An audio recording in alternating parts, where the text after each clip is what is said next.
Welcome to the Inside the Issues podcast. Well, summer is almost over, and it seems like the fall season has already kicked off at LA City Hall. I'm Kate Cagle, in this week for Alex Cohen, with, of course, Sarah Sadwani. It's so nice to be here with you, Kate. I'm so excited to be talking with you today. Excited to be here because there's a lot to talk about. There sure is. And we are going to break it all down, starting with the return of Curran Price back to City Hall and the hot labor summer that keeps getting hotter. And last but not least, some of the new city council members that are finding themselves in a bit of hot water with activists.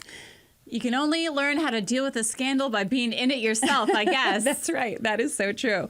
So let's kick it off, right? Shall we start talking a little bit about Curran Price making his return to City Council this week? I think it sounds like some folks were surprised, and of course, this is coming on the heels of charges against him from the district attorney's office. Kate, you want to break it down for us? Well, basically, Curran Price, he's the latest city council member to be indicted, this time from the district attorney, facing charges of perjury, embezzlement, and conflict of interest. And the city council this time around, in the past, when they have moved really quickly to suspend council members who are indicted before the summer recess, they punted on this one, saying that they wanted to learn more about the charges that Curran Price was facing. Well, in the meantime, they all went on summer break. Yeah. He was not arraigned. So he came back to council this week, and then we just found out today that he had actually been booked of these charges. That's right. Yeah. And those charges, of course, including perjury, embezzlement, 10 counts of conflict of interest, much of this stemming from, it looked like putting contracts towards his wife's consulting business. And of course, this is a topic we've discussed quite a bit here on the podcast. We even had Councilmember Marquise Harris Dawson come in and talk about the feeling, especially for some of the Black council members and politicians, of feeling hunted was the term that he had used, right? So whether or not these charges will stick, and certainly we know at this point that Curran Price has not had his day in court. He has said he's looking forward to the chance to clear his name. But at the same time, of course, concerning, because it seems like we keep hearing these ethical violations again and again, of course, on the heels of Mark Ridley Thomas and his entire trial, Jose Huizar, Mitch Englander. We've seen this again and again, unfortunately, though this time, of course, with Curran Price, it does have a different feel, right? These are charges coming from the district attorney's office rather than FBI investigations, which was the case for these other members. Well, and I think the council has pumped the brakes, especially in the wake of Mark Ridley Thomas, who did end up being convicted. In fact, he's going to be sentenced coming up 2 Mondays from now and is facing time in prison for his charges. But there was a huge amount of concern from his district about how all of that was handled by the council. They felt like there was a rush to judgment. There was a rush to suspend Mark Ridley Thomas, which then left his district without representation. There was a lawsuit over the person, Herb Wesson, who was appointed to fill in that seat. And there was a lot of, it was almost like egg on the face of the council, right? That they hadn't handled that situation well. So this time around with Curran Price, they are moving much slower. They want to carefully weigh these issues and, again, hear more about these charges. On the other hand, though, I don't think anyone agrees that it's a good look to have an indicted council member sitting in council and voting when he's been accused of using that position for his personal benefit. That's right. Absolutely. And I think these ongoing ethical considerations keep coming up, and as many reformers have called for, perhaps the time is now to take a closer look at some of these ethics laws that we have on the books and find ways to strengthen them. And, speaking of the city council perhaps dragging its feet or having additional issues that it needs to take on, this week also we saw the hot labor summer continue to heat up. Of course, we have seen so many folks picketing in the streets, from the Writers Guild to to SAG-AFTRA, to the hotel workers. And now this week on Tuesday, we saw city workers coming out to strike. Local SEIU Local 721, which represents over 7,000 city workers. What have you been hearing from folks on the street about this protest? Well, first off, it affected everyone who lives in LA, right? Your trash pickup was delayed by a day this week. Some public pools were closed. I mean, these are the people, in many cases, the silent, invisible workers, the trash truck drivers, the people who make LAX run. They're the ones who, potentially could have brought the city to a standstill.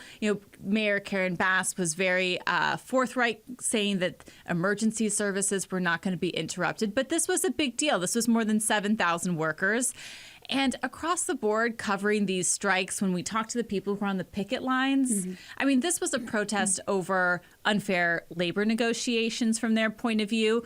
But we're hearing again and again that these strikes are happening amid skyrocketing cost of living in Los Angeles.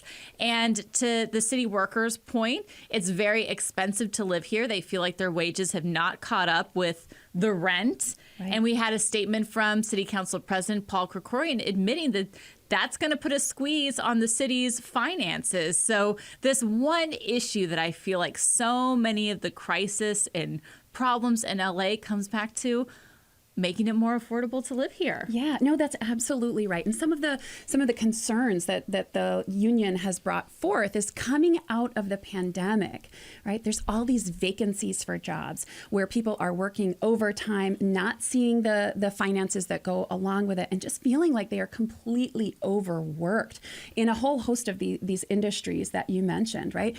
Including workers at LAX, right? Who were striking yesterday as well. And I think it's been really interesting just to see what those negotiations have been. Of course, Mayor Bass came in to that LAUSD strike earlier this year and really played this crucial role at helping LAUSD and the workers find a compromise and find a negotiation. And we have to ask, is she going to be able to play this role again? The workers have said, we have been on a one-year contract that ends in December. So I really see this as a major flex of the union's muscles to just have a one-day strike to say, hey, you all need us. So you better get back to the negotiating table. And of course, Mayor Bass, on the other hand, saying, we've been here having these conversations, right? I have an open door policy. I am the negotiator. I am the locking arms mayor. So let's have these conversations. So I would love to be a fly on the wall to take a look at what some of those conversations have actually been like. Well, city workers are back on the job, and we knew that the mayor was back meeting with her negotiating team today. And to your point, another thing that we heard from this union in particular was that they had supported Mayor Bass in her run for office. They felt partially responsible for the fact that she was the one who became mayor. So they said, well, now, why aren't you being a voice for us during these contract talks? But as mayor, she has somewhat of an adversarial role, right? She has to be on the other end of the bargaining table now. And she's in a very difficult position, not just with this, but with the Hollywood strike. I saw comments from her today saying that this writer strike cannot go on for another 100 days. They just hit that 100-day milestone. Mm-hmm. This is a huge impact on our economy, this industry town. A lot of writers and actors already saying that they are not able to keep up with their monthly rent payments. They've been out on the picket line so long. And then it just expands out to all the ancillary businesses, the prop houses, the caterers that are relying on them to get back to work. And we haven't had that kind of hero moment yet where someone's going to step in and get everyone back to the table, because those groups, they're not even talking right now. Right, exactly, right. So yes, I'm waiting for that hero moment. I love that. Someone needs to fly in with a cape to help these negotiations move forward. And I mean, I would love for that person to be Karen Bass, but let's see who's gonna really land this ship for us.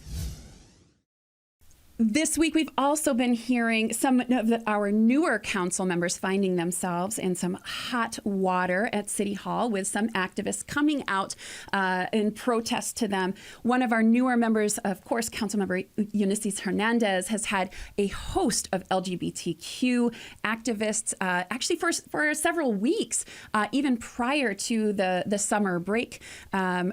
Coming out, talking about activism around the Morris Kite House, which is in her district. Morris Kite, of course, being an activist in the LGBTQ community from some decades ago, and a real push to see the city preserve this house. Earlier this summer, Councilwoman Hernandez making comments about how it's hard to foresee preserving a single family home, even though it is very important and to the memory of Morris Kite during this time period when we are facing housing insecurity, where we need to have a bigger stock of housing. Kate, is this a story that you've taken a look at all, or that you've heard anything about? I know that this was a big topic on City Hall this week, and I think that this has been a big balance for other historical sites, across Los Angeles. Of course, in Venice, there was the big uproar over the historic Black church there, right? That initially did not get approval to be preserved as a historical site. So this has been a push in the city, especially amid development. And I know that this has been a huge concern that Eunice Hernandez ran on, right? Making her district more affordable for people to live in. Yeah, no, that's absolutely right. So I think it's been this really fascinating piece because as a new council member, she has, of course, come in blazing a trail based on her very much more progressive stance that she has taken around policing, around housing, around affordability. So it's kind of been fascinating to see LGBTQ activists kind of coming out and calling her out on some of these topics, to see this back and forth push and pull between a progressive activist and then our new progressive member. This story ultimately they moved forward, making the Kite House a monument here in the city of Los Angeles. Councilmember Paul Krikorian had this to say about it. And very often young people don't understand that people who have advocated for all forms of civil rights have given up so much with such incredible courage and vision for what our future could be. And we too often have already moved on to the next thing, and we forget about that. And we can't. Because if we don't understand what our history is, we can never fully understand the present, nor can we prepare for the future.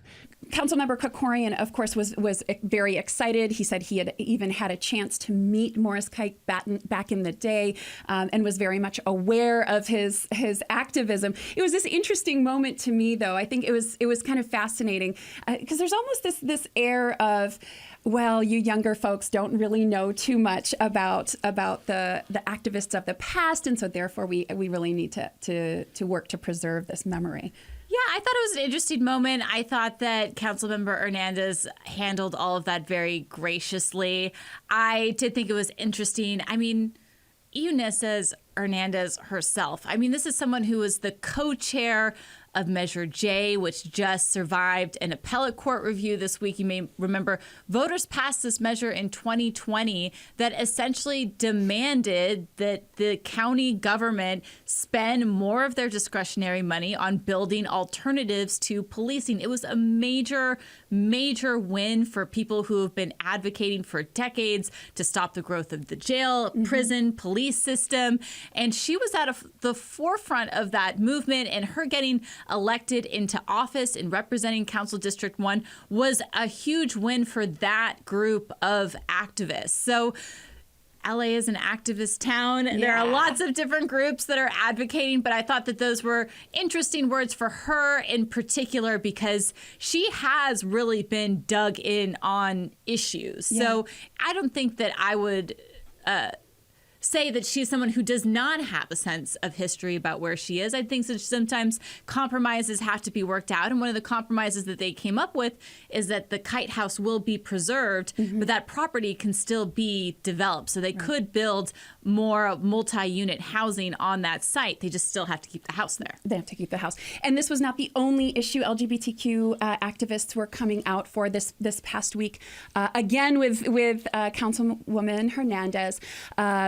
Activists, including representatives from the LA County Assessor's Office, from Equality California, the Stonewall Democrats, coming out in addition to the Kite House issue to the Wall, Las Memorias. This was a fascinating issue for me as well. Very political. There had been $500,000 earmarked from general fund monies by Gil Cedillo, her predecessor, who she, of course, unseated at the primary stage in the 2022 election. She has made this move to rescind these funds from the Wall, Las Memorias, which was an LGBTQ AIDS outreach center and place within at that time CD1.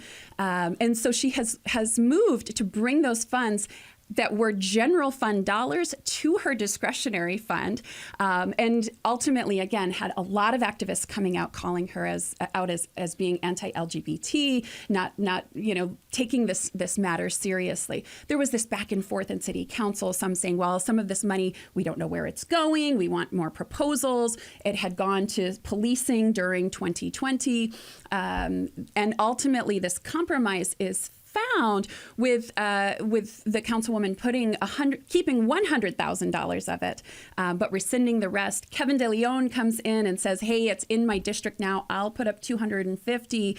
And it was this fascinating moment in City Hall where Council President Krikorian, even Marquise Harris Dawson are applauding Kevin De Leon for bringing this additional funding to bear, because it was a really tricky situation.